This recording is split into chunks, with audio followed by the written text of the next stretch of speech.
మన ఆంధ్రప్రదేశ్లో అత్యధిక విగ్రహాలున్న గాలిగోపురం ఏదో తెలుసా? ఏలూరు శనివారపేట శ్రీ చెన్నకేశ్వర స్వామి దేవస్థాన గాలిగోపురం. దాదాపు 1200 ఏళ్ల చరిత్ర గల ఈ దేవాలయం 9 లేక 10వ శతాబ్దంలో నిర్మించబడిందని ఆర్కియాలజీ వాళ్ళు భావిస్తున్నారు. దానికి సంబంధించిన ఆధారాలు గుడి గర్భగుడిలోనూ బయట ఉన్న మండపంలోనూ ఉన్నాయి.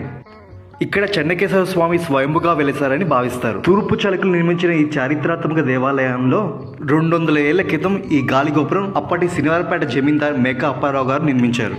ఈ గాలిగోపురం ఏలూరుకి ఒక ప్రత్యేక ఆకర్షణ. 3000 విగ్రహాలు ఉన్నాయి. గాలిగోపురం ఒక శిల్పకళ అద్భుతం. వివిధ రకాలైన విగ్రహాలు ఉంటాయి.